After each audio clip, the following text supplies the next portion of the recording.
Olá pessoal, começamos aqui mais um vídeo da nossa disciplina de análise. Estamos acompanhando pelo livro Duelo, de Análise Real, volume 1. Estamos começando agora o capítulo 3 de sequência de números reais. Hoje a gente vai falar sobre o limite de uma sequência. Para isso a gente vai definir o que é uma sequência de números reais. Então, no caso, uma sequência de números reais vai ser uma função x de n em R, que ela vai associar cada número real, cada número natural n, a um certo número real que a gente vai chamar de xn, ou de nésimo termo da sequência. Então, a gente vai pegar, né, o 1 vai levar no x1, o 2 vai levar no x2, o n vai estar levando no xn. Dessa forma, a gente vai construir, assim, a sequência x1, x2, x3, xn de números reais. Ou ainda, a gente vai poder denotar por xn com n pertencente aos naturais.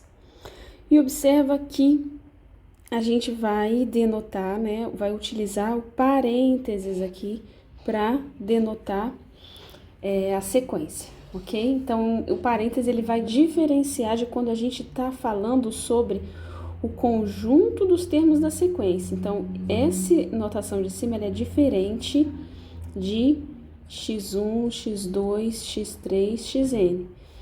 Isso daqui embaixo que eu fiz entre colchetes, isso daqui vai ser o conjunto dos termos da sequência. Então, não vamos confundir, né? Então, aqui a gente tem o conjunto dos termos da sequência e logo em cima a gente tem a própria sequência, que é o que a gente está interessado, ok? Dos números reais. Como primeiro exemplo, a gente vai pegar a sequência x de n em R, que está levando todos os naturais no número 1. Então, essa sequência que eu posso denotar como xn com n pertencente aos naturais, ou ainda x1, x2, xn, ela vai ser exatamente a sequência constante 1, 1, 1, 1. E o conjunto, né, dos termos dessa sequência aqui vai ser o conjunto 1. Esse conjunto aqui é o conjunto dos termos da sequência. E essa daqui é a sequência. Eu vou apagar esse daqui. Eu vou apagar não. Nosso segundo exemplo aqui, a gente vai pegar a sequência de termos que está levando o n em 0, no caso de n par, e está levando o n em 1, caso contrário. Então, o primeiro número natural é o 1, é um número ímpar, né?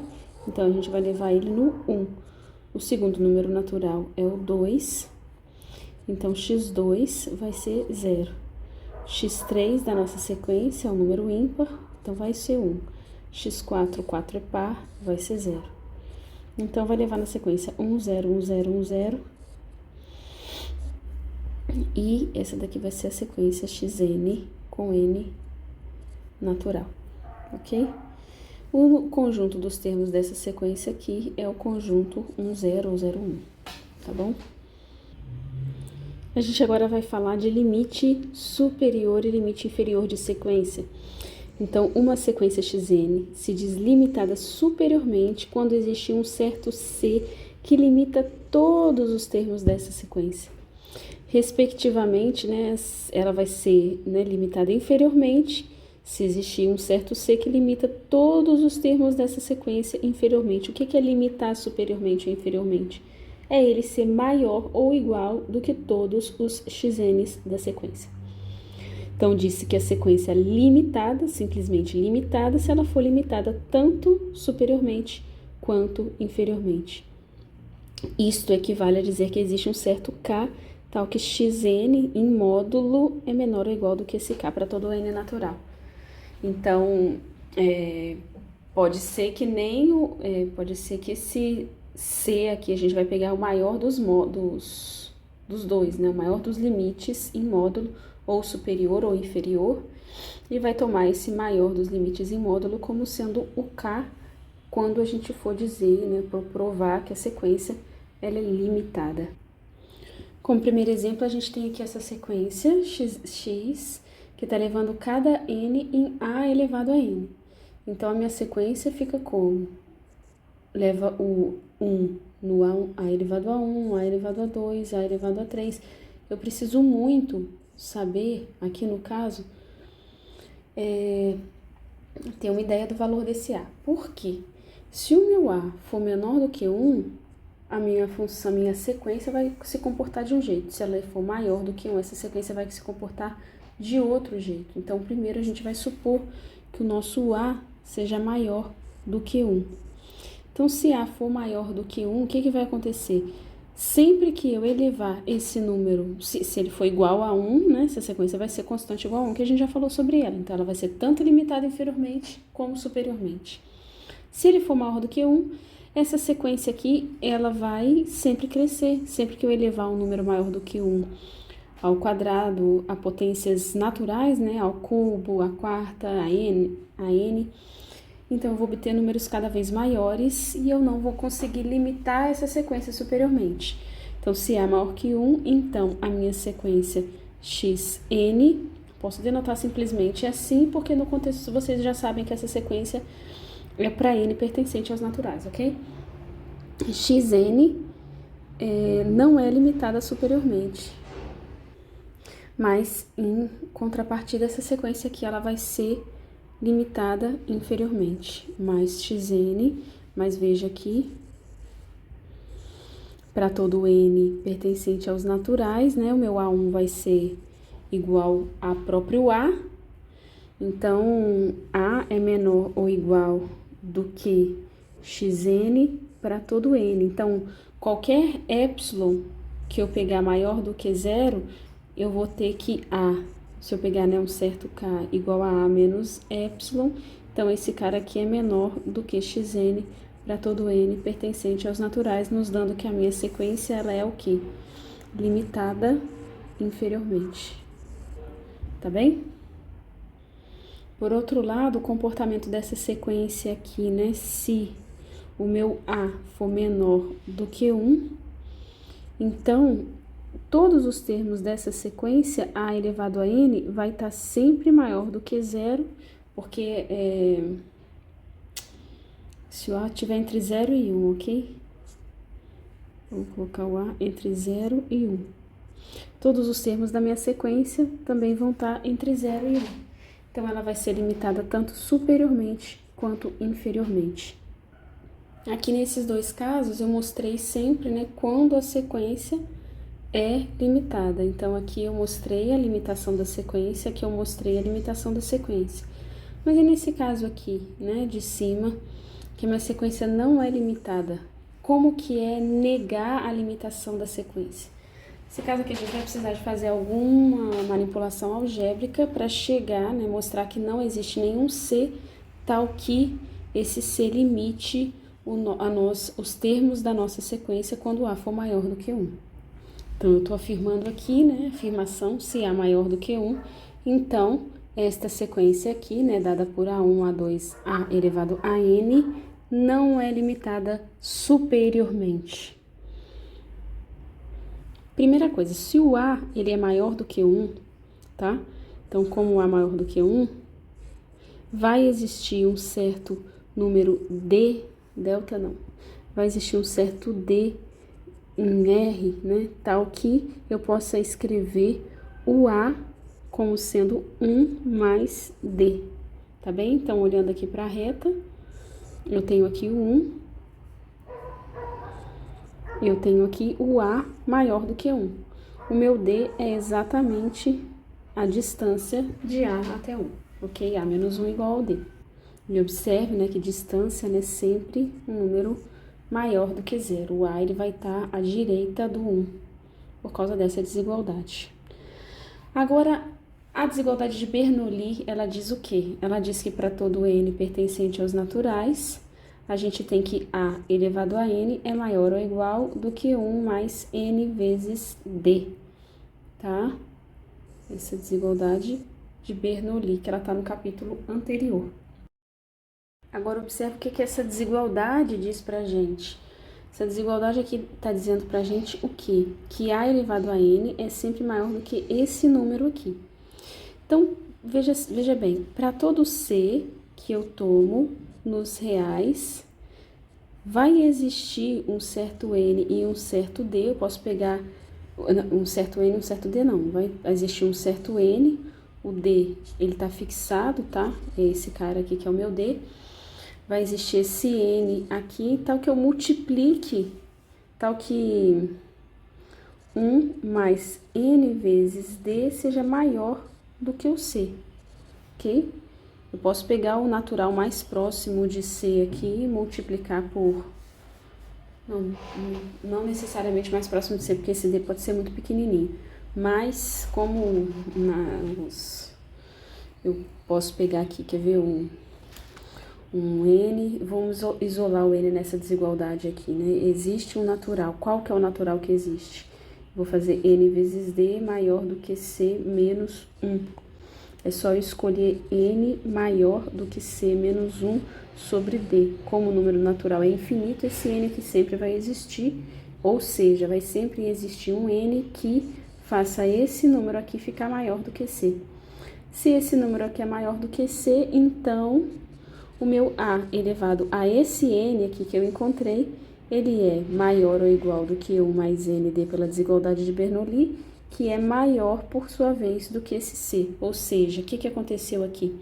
Para todo C que eu peguei em R, eu encontrei um certo A elevado a N maior do que C.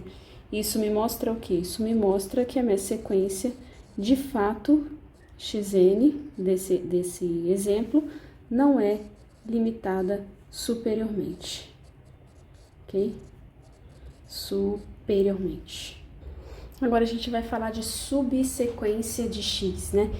Se a gente tem aqui uma certa sequência x igual a xn, né, com n natural, uma subsequência dessa sequência aqui é quando a gente pega ela e restringe ela a um subconjunto n', se a gente pega aqui um certo n' contido nos naturais, tá? Um subconjunto dos naturais finito. Não precisa ser finito não, infinito, na verdade, infinito, e reescrevo essa sequência tomando só os termos desse subconjunto que eu peguei. Então, olhando para cá, eu tenho aqui originalmente x1, x2, x3, x4, blá blá blá blá, xn, e vamos supor que eu escolha somente alguns dos termos dessa sequência. Eu escolho aqui o x2, o x4, só os termos de índice par, ok? Da sequência. Essa nova sequência, x2, x4, x6, x2n, essa nova sequência aqui, ela é uma sequência que se originou da sequência de cima. Então, essa sequência de cima, ela é sequência xn com n pertencente aos naturais. Essa sequência de baixo é a sequência x, que a gente vai chamar de xn com n pertencente a n', ok? Esse n' aqui é um subconjunto dos naturais. Mas a gente vai continuar, a gente pode continuar denotando, a gente quer que esses índices aqui, eles precisam estar ordenados, ok? Então, o primeiro termo do n', o meu n1, né, primeiro termo do n', primeiro termo desse subconjunto aqui, ele precisa ser menor do que o n2, precisa ser menor do que o n3, precisa ser menor do que o n alguma coisa aqui, esmo n aqui. Então, eu não posso simplesmente pegar esse termo e trazer ele para cá, esse termo trazer ele para cá, esse termo trazer ele para cá, senão eu estou fazendo outra sequência. Isso não é subsequência. O que eu estou fazendo é extraindo uma subsequência, então eu estou pegando esse termo aqui, mantendo a ordem dos termos que eu estou tirando, ok? Eu só não estou pegando todos os termos, eu estou pegando somente alguns desses termos. Então, essa anotação aqui é para dizer que os índices dos termos novos, eles continuam ordenados, ok? E a gente vai denotar essa nova subsequência por um certo x', uma subsequência x' de x, tá? Com xn, tendo n pertencente ao n'. Veja que da mesma forma como eu enumerei os termos desse subconjunto dos naturais, primeiro termo dele, segundo termo dele, terceiro termo dele, a gente pode reordenar essa sequência x' de forma que ela também seja uma objeção com os naturais. Eu pego xnk e agora eu digo que o meu k está em n. De fato, meu k está em n, meu k é um subíndice aqui dos termos desse subconjunto n', que é um subconjunto dos índices, ok? Aqui eu tinha os índices n's, e minha nova sequência, na verdade, esse 2 aqui, né, seria x, n1. Esse cara é o meu x, n2. Esse cara aqui é o meu x, n3. Tá? Meu n3, meu terceiro termo desse subconjunto é o 6. Terceiro termo desse subconjunto dos naturais é o 4. O primeiro termo desse subconjunto dos naturais é o 2. Ok? Dessa forma, eu reordenei a sequência x' com o meu domínio continuando sendo os naturais, tá?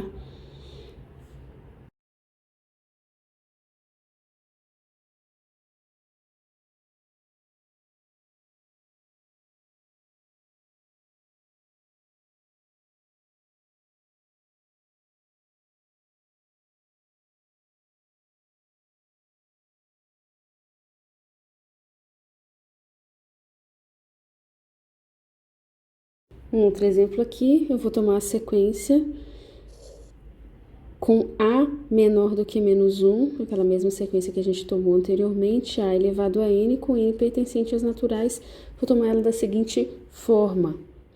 Vou pegar um subconjunto dos naturais, tal que N' é par, então ele é, vou tomar N duas linhas, o subconjunto dos ímpares. Então, eu tô tirando, separando os naturais em dois conjuntos disjuntos. O conjunto dos pares, que eu chamei de N', e o conjunto dos ímpares, que eu chamei de N duas linhas. Observe o seguinte, sempre que eu elevar esse número A, aqui, negativo, A1, uma potência par, o que eu vou obter? Eu vou obter um número, vou obter sempre um número positivo, ok? Então, essa sequência aqui, né? Quando eu pegar o A elevado a nk com... Na verdade, eu não vou fazer assim, não vou denotar dessa forma, não. Vou pegar A elevado a n, com n pertencente a n', e vou pegar o A elevado a n, com n pertencente a n duas linhas. Essa sequência de termos primeira aqui, ela vai ser só com termos positivos, porque eu estou elevando esse número que é negativo a potências pares. Então, esse número sempre vai ser crescente, ao ponto que ela vai ser limitada inferiormente pelo número 1, ok? Então, essa sequência aqui ela é limitada inferiormente, mas não superiormente. E essa daqui, ao contrário, ela vai ser limitada superiormente pelo menos 1, mas não vai ser limitada inferiormente, porque ela está elevada sempre a potências ímpares. Esses números sempre vão continuar cada vez negativos e cada vez menores, mais próximos de menos infinito. A gente vai definir agora o que seria o limite de uma sequência. Então, se você tem aqui o número real A, você vai dizer que ele é limite da sequência xn, quando para todo epsilon maior do que zero, existe um certo n0 nos naturais, tal que para todo n que for maior do que esse n0, se tenha aí o seu A, né, próximo do seu AN, de acordo com esse epsilon que foi dado. Então, para cada epsilon, você vai conseguir aqui um certo número n0, tal que os termos dessa sequência estão muito próximos do limite dela, ok? Que é o seu A. Então, se eu for olhar aqui, fazer um pontinho aqui nas retas, por exemplo, da minha sequência, uma sequência que a gente já trabalhou com ela, que é a sequência 1 sobre n. Então, eu tenho, por exemplo, aqui 1 sobre 1 é 1, 1 sobre 2 é 1 meio. Claro, 1 terço, 1 quarto, 1 quinto. E eu vou chegando aqui próximo de 0, 1 sexto. E vai indo. A gente já viu que essa sequência converge para 0. E pela definição que a gente fez aqui, o meu 0, ele vai ser, de fato, o limite dessa sequência.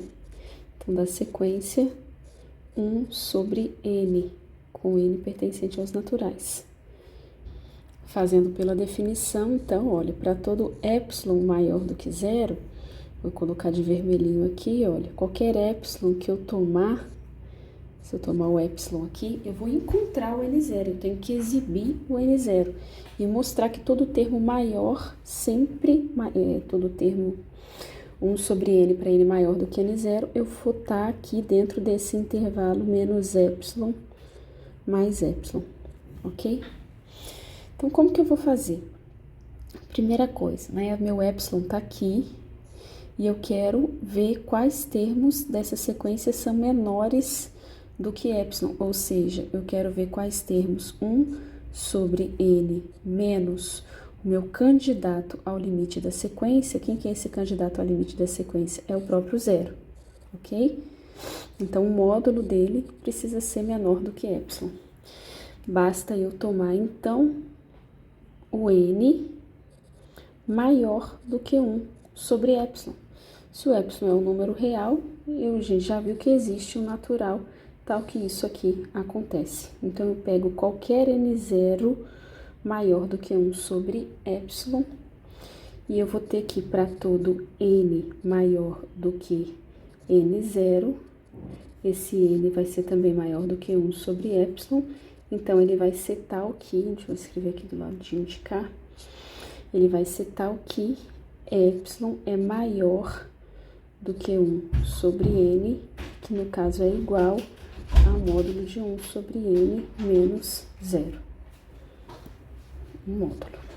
Isso daqui é de acordo com a definição que a gente fez, ok? Que tanto faz eu fazer a menos an ou an menos a, como tá em módulo, não importa a ordem que a gente tomar aqui. E nesse caso aqui, ó, em que o a for limite de uma certa sequência xn, a gente vai denotar da seguinte forma, que a... Não, espera, não é pra... A gente vai denotar aqui o a, ele é igual ao limite de xn quando n vai para infinito. No caso, essa parte do n indo para infinito, isso pode ficar omitido, ok? Ele fica implícito pela definição de sequência. Então, a gente pode simplesmente denotar a como o limite dessa sequência xn, ok? No caso aqui do exemplo que a gente deu, a gente vai dizer, né, isso aqui, né, que o limite da sequência 1 sobre n é igual a 0. Ou seja, a gente tem, né, que depois que a gente definiu esse certo epsilon, todos os termos da sequência acima desse n0 que a gente tomou aqui, eles vão estar dentro desse intervalo, ok? Vão estar tão próximos quanto a gente queira do limite da sequência.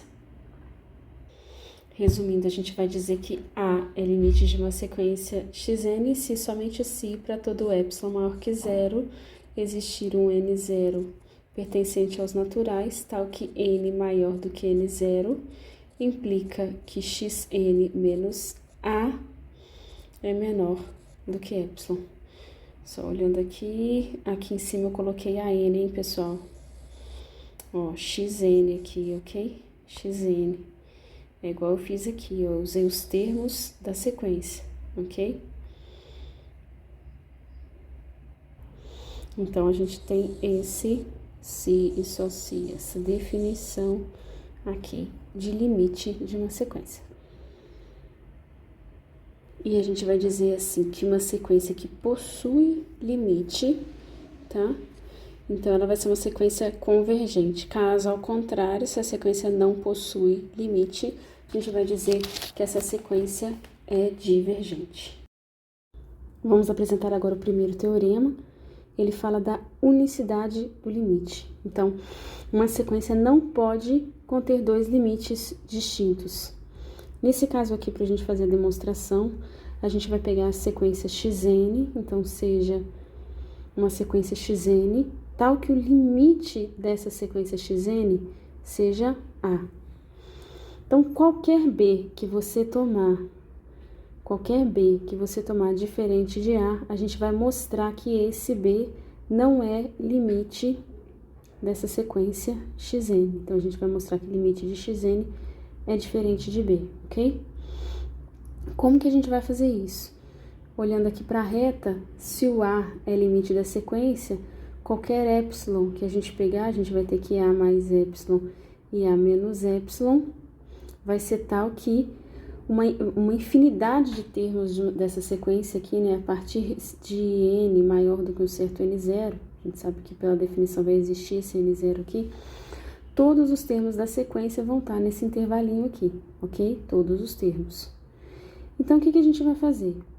Se a gente tomar um B diferente de A, o que vai acontecer?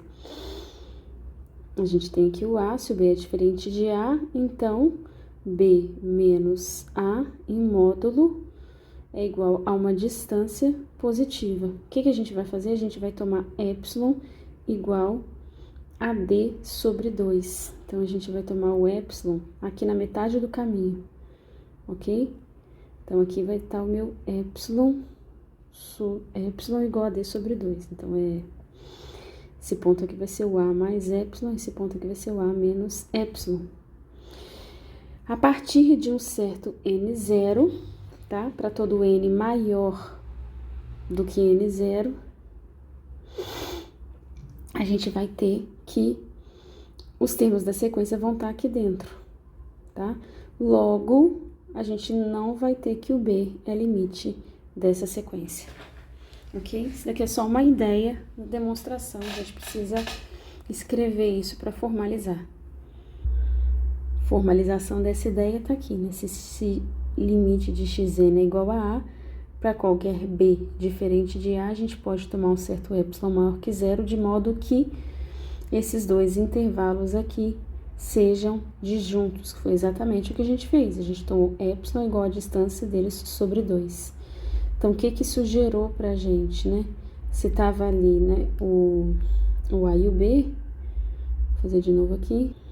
O epsilon que a gente pegou igual a D sobre 2 era exatamente aqui na metade. Então, eles estão aqui formando um intervalo disjunto. No caso aqui da demonstração, ele chamou esse primeiro intervalo aqui de I e esse segundo intervalo aqui de J, ok? E como a gente colocou aqui, né, que o A é limite de xn, vai existir um n0, tal que para n maior do que n0, para esse epsilon aqui, o xn vai pertencer a esse intervalo I, ok? Então, para todo n maior do que n0, a gente tem que xn não pertence a j, o que caracteriza que o limite de xn não vai poder ser b, ok? Ou seja, não é xn igual ao limite de b. Então, isso a gente garante a unicidade do limite, porque qualquer b diferente de a que a gente toma, a gente garante que ele não é o limite de b. Como segundo resultado, a gente tem esse teorema 2. Ele diz o seguinte: se o limite de xn é igual a A, então qualquer subsequência que a gente tomar dessa sequência também vai convergir para o mesmo limite. A ideia para a gente fazer a demonstração desse teorema é a seguinte: a gente sabe que se o limite dessa sequência é A, qualquer epsilon que a gente pegar ao redor de A, vai existir um certo N0, tal que para todo N maior do que esse N0, os termos dessa sequência vão estar aqui dentro desse intervalo. Então, mesmo que eu pegue da sequência original, vamos supor que cada pontinho desse seja um termo da sequência, extraia dela uma subsequência aqui, eu pegue aqui alguns termos e forme aqui uma nova subsequência, onde esse é o meu x1, x2, x3, x4. Para esse mesmo epsilon aqui, a mais epsilon, a menos epsilon, eu vou ter o mesmo N0, tal que os termos lá acima desse N0 também vão estar aqui entre esses termos desse intervalo aqui dentro.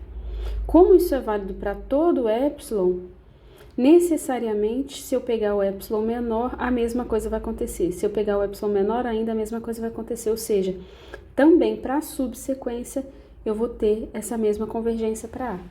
Essa é uma ideia, vamos fazer isso formalmente aqui. Se tivermos, então, xn igual a x1, x2, xn, essa sequência, aqui a gente não termina, tá? Tem que colocar reticências. E a gente extrair uma certa subsequência, ou digamos aqui, xnk, com k natural, igual a x, vou colocar aqui, n1, xn2, xnn, dado qualquer intervalo aberto I de centro A, ou seja, para todo epsilon maior do que zero, a gente vai ter que, para qualquer intervalo I de A menos epsilon, A mais epsilon, existe um certo N0, tal que, para todo N maior do que esse N0, a gente tem que xn pertence a I. Isso aqui, ó, tô tirando pela hipótese, a partir do existe aqui, ó, é pela hipótese que o limite dessa sequência xn aqui é A, ok? Usando essa hipótese. Agora, em particular, todos os termos x, n, k com nk maior do que n0 também vão satisfazer essa condição. Vão ser tais que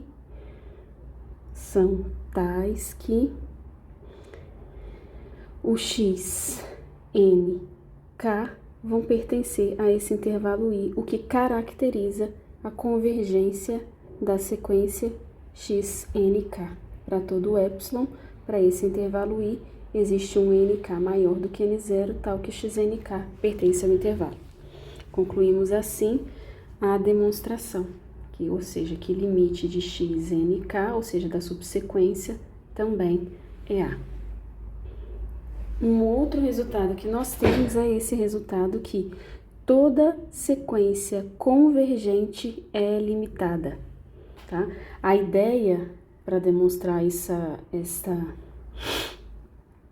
resultado é a seguinte: a gente tem aqui o nosso A, a gente já sabe que para qualquer intervalo I que a gente tomar aqui entre A menos epsilon e A mais epsilon, ele vai ser tal que eu tenho infinitos termos da sequência aqui para dentro, ou seja, para todo n maior do que esse n0 que vai existir, o xn pertence a esse intervalo I. O que isso vai implicar? Que o conjunto, vamos chamar esse conjunto de IN aqui, dos termos que vão de x1 até xn0, é um conjunto finito de termos. Todo conjunto finito possui máximo e mínimo, possui maior e menor elemento, ok? Digamos que xi seja o maior elemento e xi esteja aqui fora. E digamos que o xj seja o menor elemento e o xj esteja aqui embaixo do intervalo I, à esquerda, né, do intervalo I. Então, a gente vai ter que esse cara aqui vai ser o menor elemento da sequência e esse vai ser o maior elemento da sequência. Um exemplo, a gente podia ter que todos os elementos desse conjunto IN poderiam estar para cima desse intervalo I. A questão principal é que a gente chama de rabo da sequência, é o finalmente da sequência, são todos os termos maiores do que o N0. eles estão contidos aqui dentro desse intervalo. Isso me indica que eu tenho finitos termos da sequência fora desse intervalo aqui.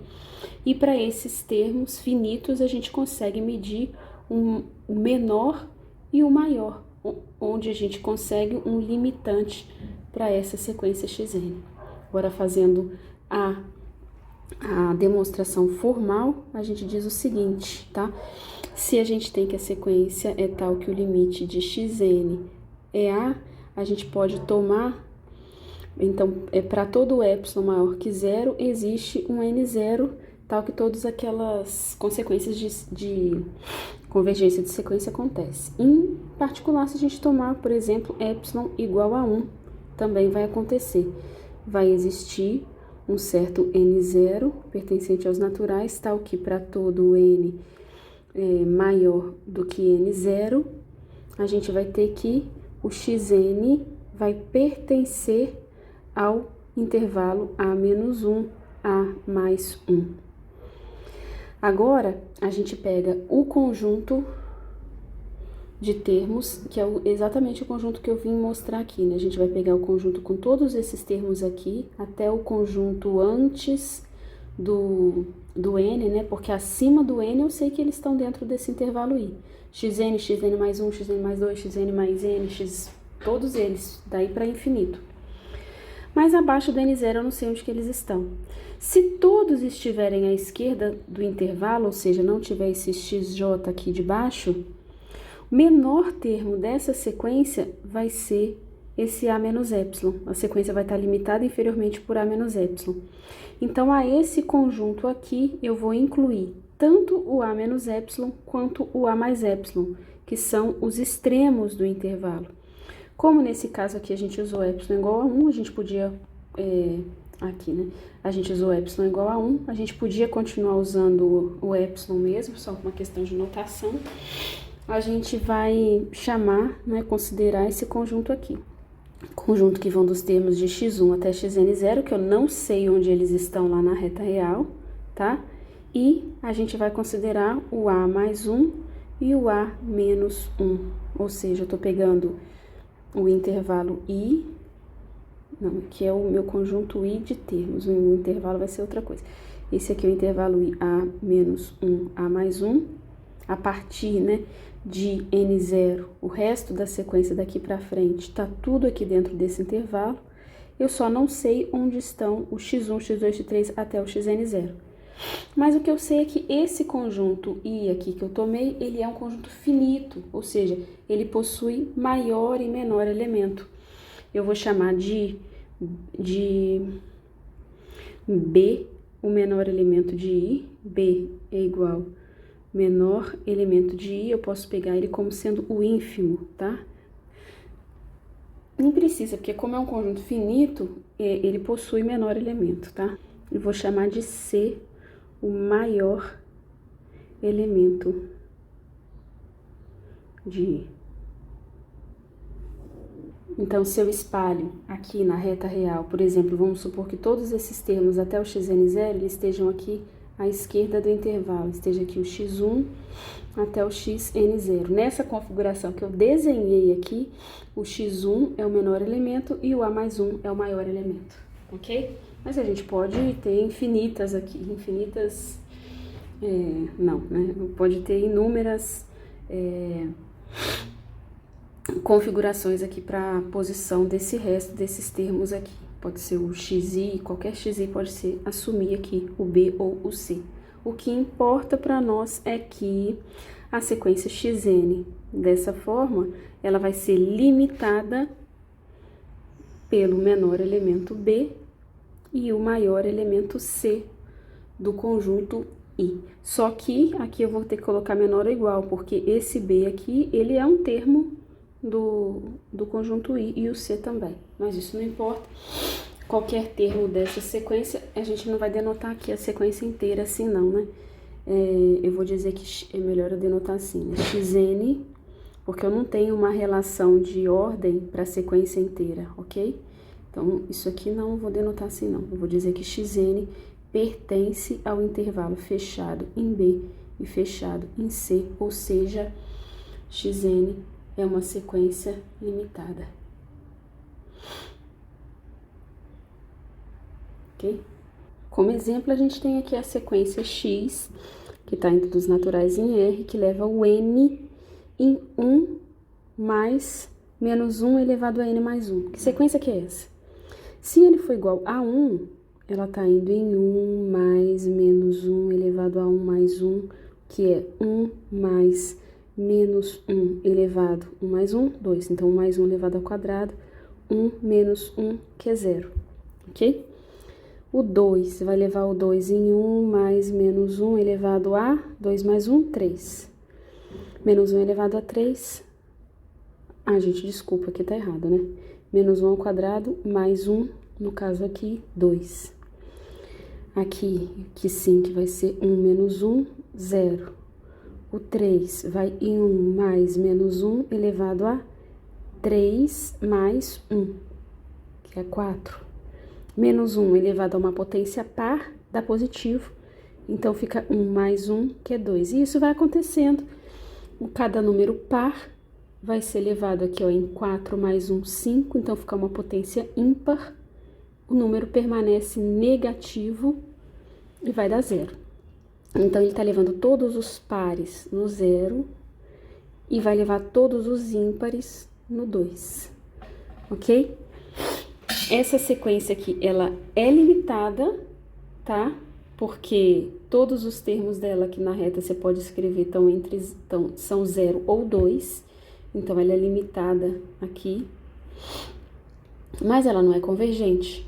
Porque se eu pego aqui y igual a 1 sobre 2, suponho que o limite dela seja 0, eu tenho infinitos termos ímpares, quer dizer, pares da sequência que estão aqui, que são 2, que estão fora desse intervalo aqui.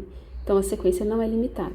Ou seja, a recíproca desse teorema que a gente acabou de mostrar não é verdadeira.